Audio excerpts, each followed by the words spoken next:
auditeurs, auditrices qui nous écoutent à travers le monde, par le vent d'espoir, votre étude maintenant arrive chez vous. Nous vous remercions parce que vous avez abonné à ma chaîne YouTube, parce que vous avez partagé mes études, parce que vous m'avez aidé à partager la parole de Dieu. J'espère que Dieu va continuer à vous bénir pour ce grand travail. Donc, vous qui n'avez pas encore abonné, abonnez-vous maintenant pour pouvoir recevoir une nouvelle étude chaque semaine. Donc, nous allons étudier ensemble, n'est-ce pas, la personne de Christ. Ok, c'est ce que nous allons étudier maintenant. Donc, notre thème, c'est la personne de Christ. Donc, nous allons commencer, n'est-ce pas, avec notre premier sujet qui est sa place dans la Trinité. Donc, la personne de Christ, sa place dans la Trinité. Donc, avant de commencer, nous allons prier. Père Céleste, nous te disons merci Seigneur pour ta grâce, ton amour infini que tu as manifesté envers nous. Tu as envoyé Jésus, ton Fils, mourir à notre place pour nous donner la vie éternelle. Nous te remercions Seigneur pour ta grâce, ton amour que tu as manifesté envers nous. Tu nous as donné la force, le courage, la respiration. Aujourd'hui, nous allons partager ta parole. Nous te demandons Seigneur de nous éclairer, d'ouvrir notre intelligence afin que nous puissions partager ta parole. Parle Seigneur, ton serviteur écoute, nous te prions en vertu de mérite. Mais au nom de Jésus, ton Fils qui vit qui est au siècle des siècles, amen. Nous vous remercions parce que vous avez abonné à ma chaîne YouTube, parce que vous avez partagé mes études dans les différents groupes de Facebook. Dieu va continuer à vous bénir pour ce grand travail. Donc aujourd'hui, nous allons commencer une série d'études sur la personne de Christ. Ok, la personne de Christ. Donc notre premier sujet, ou bien notre première leçon, sa place dans la Trinité. Sa place dans la Trinité. Première leçon.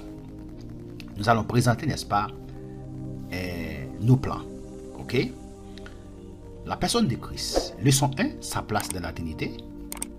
Leçon 2, sa préexistence. Leçon 3, sa divinité.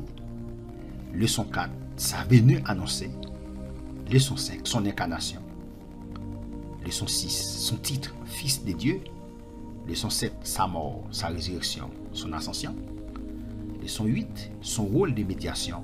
Et pour terminer, leçon 9, sa deuxième venue. Donc ça c'est notre point, ça c'est notre plan que nous venons de présenter. Maintenant, nous allons commencer d'abord avec la Trinité. Dans la foi chrétienne, une vérité fondamentale à propos de Christ est qu'il est membre de la Trinité. Donc Jésus-Christ est membre de la Trinité. Donc il est vrai que le mot Trinité ne se trouve pas dans la Bible. Et qu'aucun passage n'expose directement ce concept. Le concept de la Trinité. Aucun passage n'expose directement ce concept. Mais l'ensemble des textes bibliques l'enseignent. C'est bien une doctrine tirée de la Bible. Et uniquement de la Bible. Définition de la Trinité. Dans l'histoire de l'Église, les chrétiens ont jugé nécessaire de définir la Trinité en réponse aux fausses doctrines, dont plusieurs dieux, polythéisme, Dieu une seule personne en divers modes, modalisme, Christ pas de même nature que Dieu, arianisme, Christ de nature divine seulement, docétisme, Christ humain est devenu divin, adoptianisme, deux natures de Christ séparées, nestorianisme. Donc ce sont des doctrines, ok? Doctrine polythéisme, doctrine modalisme, doctrine arianisme, doctrine docétisme, doctrine adoptianisme et doctrine nestorianisme. Nous allons continuer. Définition de la Trinité. Père, Fils, Saint-Esprit. Le Fils n'est pas le Père. Le Fils n'est pas le Saint-Esprit. Le Père n'est pas le Saint-Esprit. Le Père est Dieu. Le Fils est Dieu. Le Saint-Esprit est Dieu. Nous allons expliquer ça. Le Père n'est pas le Fils. Papa, pas petite là. Le Fils n'est pas le Saint-Esprit. Petite là, pas Saint-Esprit. Et le Père n'est pas le Saint-Esprit. Papa, pas Saint-Esprit. Et papa, c'est Dieu.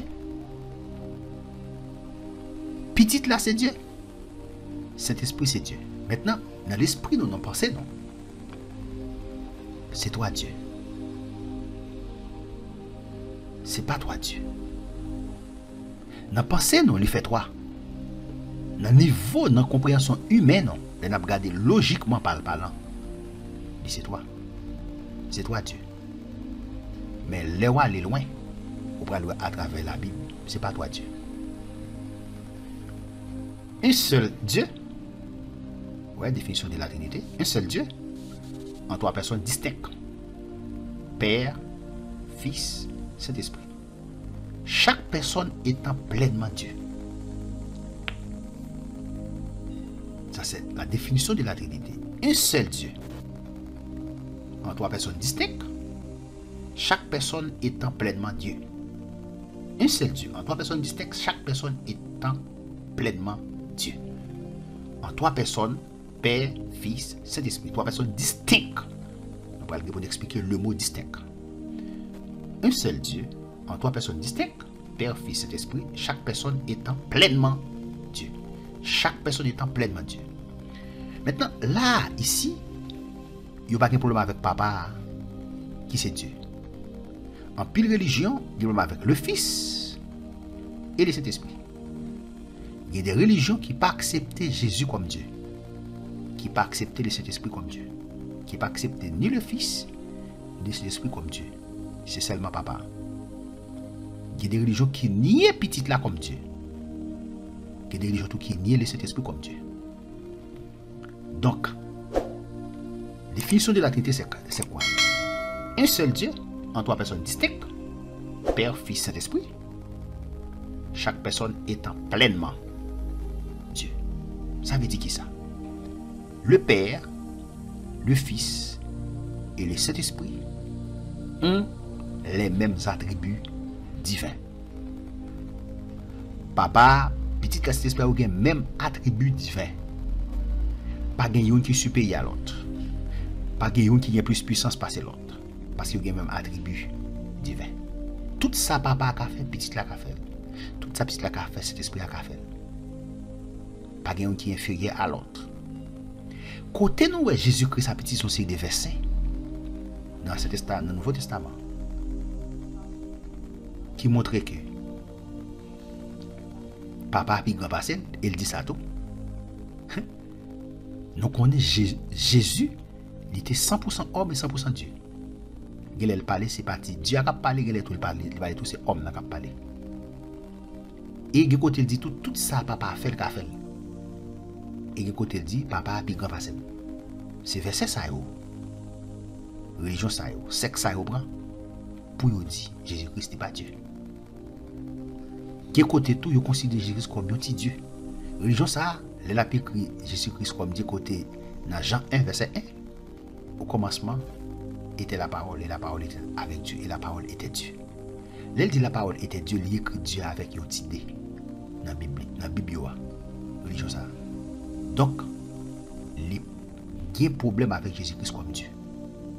Il n'est pas d'accord, Jésus-Christ, c'est Dieu. Même si Gouma avait le batavel, il n'est pas d'accord, Jésus-Christ, c'est Dieu. Même si on ne pas accepter le Saint-Esprit, c'est Dieu. Et, définition de la Trinité, un seul Dieu, en trois personnes distinctes, Père, Fils, Saint-Esprit, chaque personne étant pleinement Dieu. Chaque personne, ça veut dire, Saint-Esprit c'est une personne, le Fils est une personne, le Père est une personne. Chaque personne étant pleinement Dieu. Pas un morceau Dieu, pas un bout de Dieu, étant pleinement Dieu. Et chaque personne possède, n'est-ce pas, même attribut divin. Papa omniscient, petit omniscient, c'est l'esprit omniscient. Papa omnipotent, petit omnipotent, c'est l'esprit omnipotent. Papa omniprésent, le Fils omniprésent, le Saint-Esprit omniprésent. Maintenant, c'est ça, nous allons faire une étude comparative entre les trois personnes. Ok? Distinctes. Pour montrer, côté papa, il possède les mêmes caractéristiques, mêmes attributs divins que petit là et que Saint-Esprit là. Ok? Nous souhaitons ça, les clairs pour nous dans l'esprit et nous allons continuer à développer. Maintenant, définition de la Trinité. Des analogies qui peuvent servir à illustrer la Trinité. Des analogies, des comparaisons, ok? Des similitudes qui peuvent servir à illustrer la Trinité. O, F, être humain, ok? Hans Spiner, aucune n'est parfaite. Ok. Ce sont des analogies qui peuvent, n'est-ce pas, servir à illustrer la Trinité. Nous avons ici l'eau. L'eau nous dit sous trois formes: solide, liquide, gazeux. Solide, liquide, gazeux. L'eau à l'état solide, l'eau à l'état liquide et l'eau à l'état gazeux. C'est toujours de l'eau. Mais sur l'autre état. Sur l'autre état. Glace, c'est toujours de l'eau, mais c'est à l'état solide. De l'eau, c'est de l'eau, mais c'est à l'état liquide. Gaz, c'est de l'eau, mais c'est à l'état gazeux. Mais c'est toujours de l'eau. Mais qui présente sous trois états. Donc on F. Il y a trois parties là-dedans. Mais c'est toujours F. Donc être humain, ça sont exemples qui sont plus frappants. Être humain, c'est une analogie, n'est-ce pas, qui est capable d'illustrer la Trinité. L'homme, c'est un être trichotomique, il y a l'esprit, l'âme et le corps. Mais c'est toujours l'homme. Donc ça veut dire, il y a un monde qui a trois parties. Il y a l'esprit, il y a le corps, il y a l'âme. Tout le monde est d'accord avec le corps, parce que ouais. Mais il y a des difficultés pour le monde accepter l'esprit avec l'âme, c'est des bagages séparés. La Bible montre l'esprit c'est l'esprit, l'âme c'est l'âme. Donc il y a un texte pour nous montrer côté 3 à répéter. L'esprit, dans 1 Thessaloniciens 5 verset 23, il est clair pour le montrer. Il dit que tout votre être, il va l'aider l'esprit, l'âme et le corps. Donc l'homme, son être trichotomique. Qui ça veut dire par là? Corps. Le corps n'est pas l'esprit. Le corps n'est pas l'âme. L'âme n'est pas le corps. L'âme n'est pas l'esprit. L'esprit n'est pas le corps. L'esprit n'est pas l'âme. L'esprit est l'esprit. L'âme est l'âme. Le corps est le corps. C'est même bagaille là. C'est même bagaille là. Papa, pas petite là. Petite là, pas cet esprit là. Papa, pas cet esprit là. Cet esprit, cet esprit. Le fils est le fils, le père est le père. Même genre. Dans le corps humain, l'esprit c'est l'esprit. Le corps c'est le corps et l'âme c'est l'âme. Ça c'est analogie. Mais je dis dans ça, aucune n'est pas faite. Dans l'analogie ça nous utilisé là, il dit pas qu'il y a une qui n'est pas fait. Pas qu'il y a une qui n'est pas fait, c'est analogie pour nous forcer. Toi. C'est même gens, on est capable de travailler à mon côté. Mon cas par exemple là, sous moi. Moi j'ai plusieurs professions. J'étudie plusieurs bagages. Je suis un professeur. Moi enseigner anglais, moi enseigner français. Moi c'est un théologien. Moi étudier théologie. Je suis chrétien, je étudie théologie. Et je suis un web designer.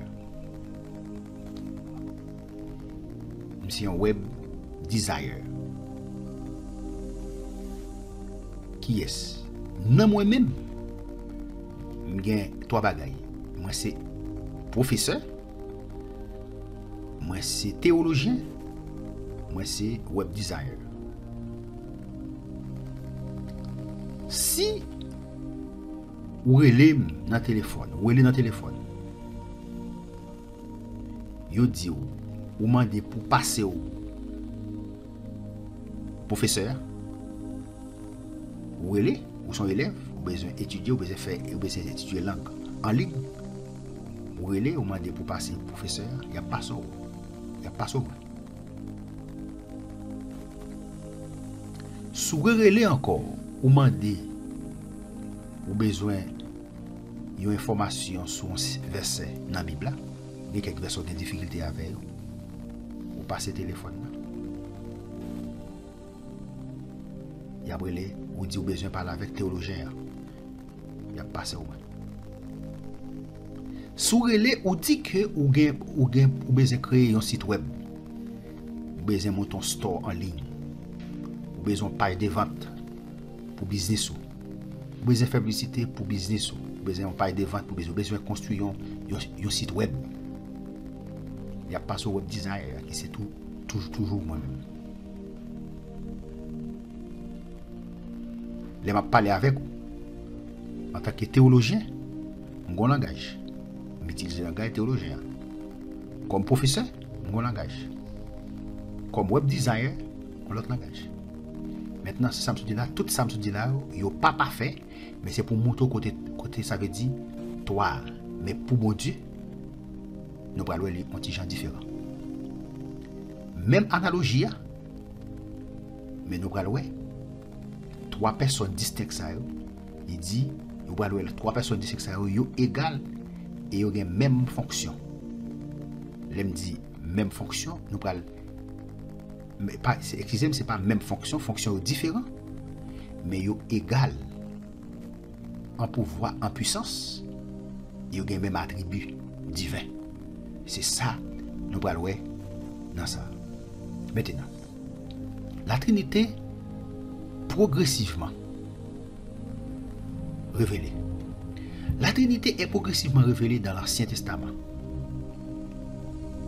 Puis davantage et complètement dans le Nouveau. La Trinité est progressivement révélée. Révélée dans l'Ancien Testament. Révélée dans l'Ancien Testament. Puis davantage et complètement dans le Nouveau. À noter que, généralement, les mots éternel et Dieu désignent le Père. À noter que, généralement, le mot éternel, il a parlé dans ce testament, il a parlé d'éternel et Dieu, il désignait le Père. Et puis c'est Koto qui parlait d'éternel et Dieu, il désignait le Père. Le Père, ça veut dire qui c'est? Bon Dieu Papa. Dans l'Ancien Testament, la Trinité progressivement révélée. Dans l'Ancien Testament, le mot Dieu, qui c'est Elohim en hébreu, alors en hébreu est pluriel. Le mot Dieu, Elohim en hébreu, est pluriel. Dans l'Ancien Testament, le mot Dieu, nous dit c'est Elohim.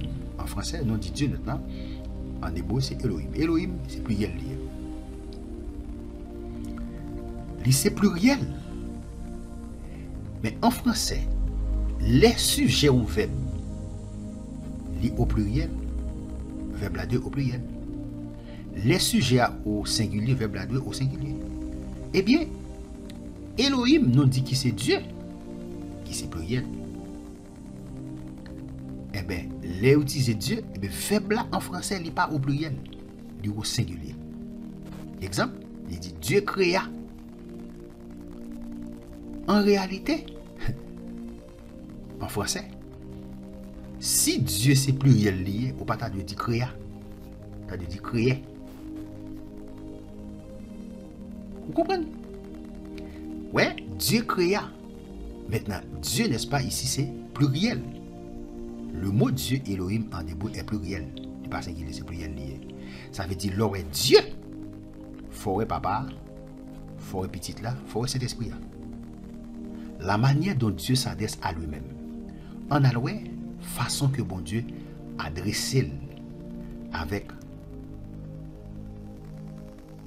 propre tête. Regardons ensemble. Genèse 1, verset 26, verset 27. Puis Dieu dit, ouais, il dit Dieu dit.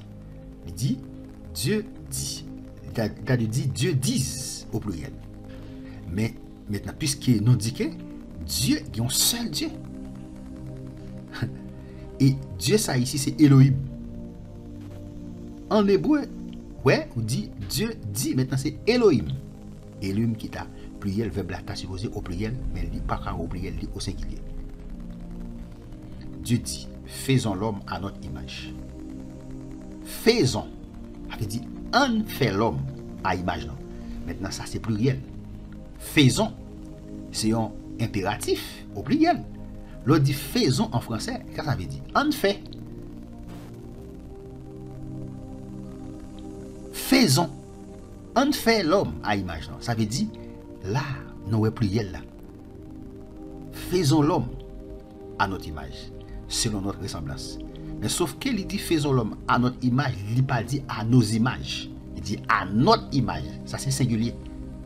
Selon notre ressemblance. Il n'a pas dit selon nos ressemblances, il dit selon notre ressemblance. Ouais, singulier.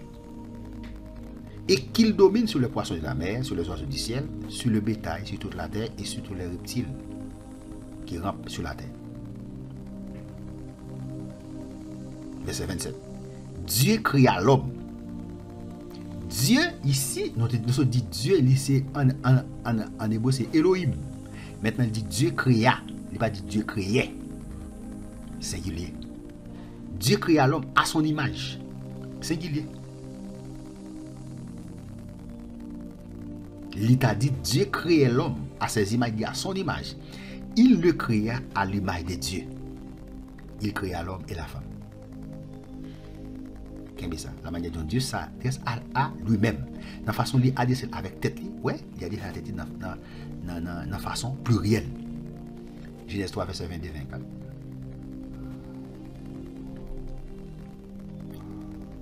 Genèse 3, verset 22. L'Éternel Dieu dit, voici, l'Éternel Dieu dit. Ouais, l'Éternel Dieu dit.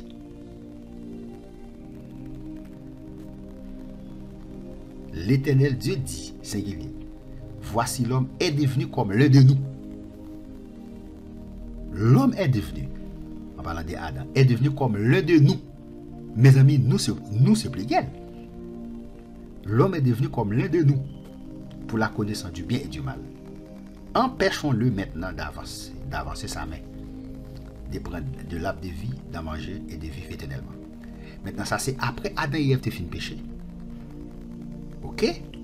Eh bien, l'Éternel Dieu dit, voici, l'homme est devenu comme l'un de nous. L'homme est devenu, ça veut dire l'homme vient tant qu'on dans nous. Pluriel, mes amis. Pluriel.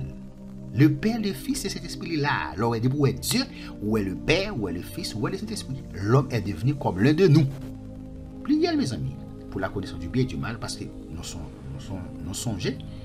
L'Éternel te dit pour ne pas manger à connaissance du bien et du mal là. Satan te dit dans Genèse 3, si vous mangez, il y a une connaît bien à mal, et j'ai vu nous vrai, il y a une tant que Dieu. Satan démenti, ça pour Dieu te dit. C'est ça que fait. Il dit, l'Éternel Dieu dit, l'homme est devenu comme l'un de nous. Pour la connaissance du bien et du mal, il connaît bien et mal. Et puis il dit, empêchons-le maintenant d'avancer sa main. Empêchez-le. Avancer même pour le prendre ab de vie, pour le manger. Et puis, s'il mangeait ab de vie, si bon Dieu t'a quitté, ça va t'a fait tout. Adam a mangé ab de vie dans le jardin, il t'a pris vivre éternellement sans bon Dieu. Il dit, empêchez-le. Empêchons-le maintenant d'avancer sa main, de prendre de l'arbre de vie. Empêchez-le pour l'avancer même pour prendre ab de vie. Ça fait bon Dieu mettre au dehors dans le jardin. Ça qui est intéressant dans le verset là, c'est que ça. L'homme est devenu comme l'un de nous. Béni soit l'Éternel. Verset 23. Et l'Éternel Dieu le chassa du jardin pour qu'il cultivât la terre, d'où il avait été pris. On est l'homme, c'est dans telle sortie. L'homme c'est poussière, la retenue dans la poussière. Verset 24. C'est ainsi qu'il chassa Adam et qu'il mit à l'orient du jardin d'Éden des chérubins qui agitent une épée flamboyante pour garder le chemin de l'arbre de vie. Ça veut dire qu'il met un ange gardien pour empêcher Adam d'entrer dans le jardin pour ne pas prendre l'arbre de vie, pour ne pas manger, pour ne pas vivre éternellement en dehors de eux. Genèse 11, verset 5-9. Toujours Genèse 11, verset 5-9. Nous avons fait étude, nous avons étudié, nous Non, pas pour courir. On peut étudier, c'est étudier, on peut étudier. Genèse 11, verset 5, 9. L'Éternel descendit pour voir la ville et la tour que bâtissaient les fils des hommes. L'Éternel dit, voici. C'était pour l'Éternel, c'est Dieu. Bon Dieu papa, voici, ils forment un seul peuple et ont tous une même langue. C'est là ce qu'ils ont entrepris. Maintenant, rien ne les empêcherait de faire tout ce qu'ils auraient projeté. Verset 7. Allons, descendons, et là confondons le langage, afin qu'ils n'entendent plus la langue les uns des autres. Verset 8. L'Éternel les dispersa loin de la face sur la terre, loin de là, sur la face de toute la terre, et ils cessaient de bâtir la ville. C'est pourquoi on l'appela du nom de Babel, car c'est là que l'Éternel confondit les langages de toute la terre, et c'est de là que l'Éternel les dispersa sur la face de toute la terre. Ouais, ici. Il dit, l'Éternel dit, voici, ils forment un seul peuple. Nous songez, après déluge Noé, ils ont un seul peuple et ont tous une même langue. Ils ont une seule langue. Ça veut dire depuis côté. Ils ont un seul peuple, ils ont une même langue. Il est possible pour éclater des merveilles. Et ça fait des nations qui mettaient division entre les pays, qui divisaient. Ils ont fait chaque langue différente, confusion. Et c'est là ce qu'ils ont entrepris maintenant. Rien ne les empêcherait de faire tout ce qu'ils auraient projeté. Il dit quoi? L'Éternel dit pas grand qui a empêché de faire tout ça, ils ont projeté pour faire. Parce qu'ils ont gagné la même langue. C'est ça. Il dit allons. Ça veut dire en aller. Mais ça me dit regarde. Pluriel. Allons. En aller. Pluriel. Descendons. En descend. Pluriel, mes amis. Ça c'est pluriel. Ça c'est du bon sens. Ça c'est pluriel. Allons. Descendons. En aller. En descend. Et là, confondons le langage. On a le confondre. On confond le langage afin qu'ils n'entendent plus la langue. Pour eux ne pas comprendre l'autre. Il fait chaque parole langue différente. Confusion. L'Éternel dispersé loin de la face de la terre, de toute la terre, et il cessait de bâtir la ville. C'est peut-être ça. Il y aurait le nom de Babel. Confusion. Car c'est là que l'Éternel confondit le langage. Ouais, c'est là que l'Éternel confondit, singulier, le langage de toute la terre. Et c'est de là que l'Éternel les dispersera, les dispersa sur la face de toute la terre. Maintenant, nous devons voir dans ça. La manière dont Dieu s'adresse à lui-même, nous là, il utilise pluriel. C'est pas toi Dieu. C'est pas toi Dieu. Dieu, il faut le Père, il faut le Fils, il faut le Saint-Esprit. On va continuer.